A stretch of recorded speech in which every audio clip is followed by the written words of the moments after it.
They call him the unicorn for a reason. People wrote him off, said when he comes back from his injury in June, he's not going to be the same player for the Boston Celtics. And let me tell you, they need Kristaps Porzingis. And all KP has done since returning in early December, late November, has proven people wrong yet again. So let's talk about Kristaps Porzingis. Before I hop into talking about the 7'3" unicorn, let me go on ahead and just give a big, fat thank you to each and every single one of you guys that have hit that subscribe button on Celtics Today by Chat Sports. We reached a milestone last night with the Celtics versus Bulls game. I was live for it. We reached 44,000 subscribers. I took over this channel and we had 18,000 subscribers. So our next goal, reach 44,100. I need 65 new subs to hit that button right now, and you guys can join a plethora of Celtics fans right here on YouTube for free.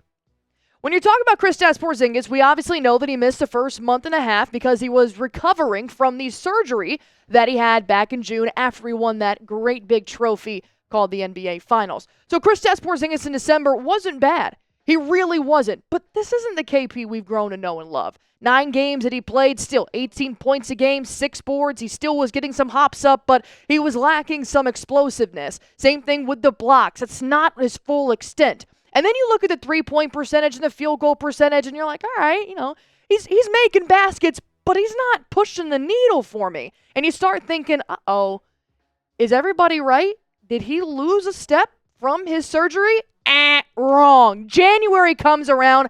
He is playing some of the best basketball I have seen him play in a Celtics uniform, still defying the odds. 20.5 points per game this month. 7.9. 8 boards, 2 blocks, and look at that three-point percentage. The man is 7'3".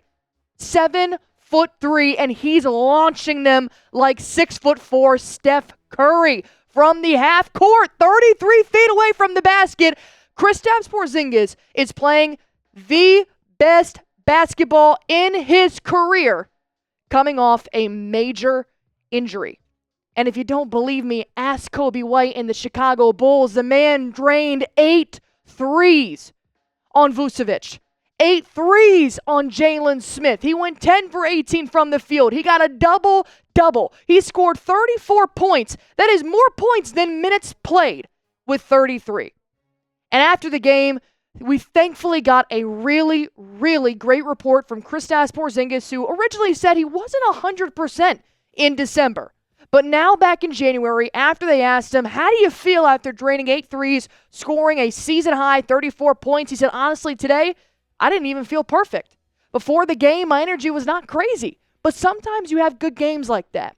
Overall, I'm getting in good shape. And most importantly, my shot is feeling smooth and feeling good. So I look forward to keep playing at this level. And I know for a fact I look forward to watching Kristaps Porzingis play at this level. And if you guys do too, go on ahead, like this video for me. If you want KP to keep his word and keep playing at a career high level. Because if he does, I truly believe there's nobody in the NBA that can stop this team. You want to know why? Because they couldn't stop him last season, and we have all the same resources and weapons to do it again. And I wanted to come back to this social, right? Because last month in December, we talked about how the starting 5, which is White, Brown, Tatum, Holiday, and Porzingis, had a horrible net rating. They weren't meshing well at all through 10 games, which isn't a ton. But then after the win against the Bills, we had another positive development coming from KP's huge game. And then the first 10 games together this season, they were at a minus 11.8 net rating, and they were 50% win record, 5-5. The last 5 games together, they're now in the positives, 22.5 net rating, and they have a 4-1 record together. They're starting to find their strides again, and I really do think it starts with KP. This is a different team when Porzingis is playing Boston Celtics basketball. But the good news is KP isn't the only Celtic to start hitting his stride in the second half of the season, which is in 2025. So I'm going to talk about that amazing player. You know him, you love him, in just a second. I just want to go on ahead and tell you guys real quick about our sponsor on today's show, which of course is Prize Picks, the #1 daily fantasy sports app in America. I'm playing Prize Picks every single game day. Producer Joey's playing Prize Picks every single game day. Everybody here at Chat Sports is, and you can too. Why? It's the easiest part of your day. Click more or less. That's it. 50-50 on a player's projected stats, and that's how you guys can win up to 1,000 times your money. For example, do you think Patrick Mahomes will get more or less than 1 passing yard in the big game? If you have any semblance of math ever, you know that is going to be more. Prize Picks is giving you a free pick for the big game. All Patty Mahomes has to do is throw the ball once and make it a good throw and complete it. And then I also tagged on Saquon Barkley to have more than 114.5 rushing yards. Why? It's his birthday on the big game. You know he's going to show out. And then Mr. Jalen Hurts to have more than 1 rushing or receiving touchdown. If you guys want to copy my picks, feel free to do so. If you want to make your own even better, just download the Prize Picks app. Use promo code CLNS. This will give you guys $50 instantly when you play your first $5 lineup. Download the Prize Picks app. Use promo code CLNS to get $50 instantly when you play your first $5 lineup. Don't even need to win the lineup to get that $50. It's guaranteed. Prize Picks. Run your game. Jaden Springer. Where have you been? You completely surprised the entire fan base of the Boston Celtics. And what's even worse is that you were on the team last year. And we were still surprised by what you could do in your performances throughout the month of January. Springer has changed the narrative for the bench, for the second rotation for Boston. In the last 5 games, you're probably thinking, Allie, 2 points? No. Jaden Springer thrives in tight situations and defense. Look at that defensive rating. That's his average over 5 games. Are you kidding me? 102.4. Not to mention, look at the 3-point percentage. He knows how to drain threes and when to drain them in clutch situations, which you know has grown us a great love for another player that can do that, Derek White. Jaden Springer has done one thing. Since playing in January, he made Brad Stevens' life a lot harder come the NBA trade deadline. But I've also been wondering, what will Brad Stevens do with Jaden Springer? Well, I have one of 2 things they could do, and why they're starting to find out that Springer is actually pretty freaking good at basketball this close to February 6th, a.k.a. the NBA trade deadline. They're either showcasing his talents and trying to raise his trade stock and his value. They're trying to show teams, we've got this secret weapon on the bench, but we'll give him to you for a certain price. So maybe Brad Stevens, who is an absolute genius, and I'm convinced never sleeps. His head never hits a pillow. He's constantly making business deals.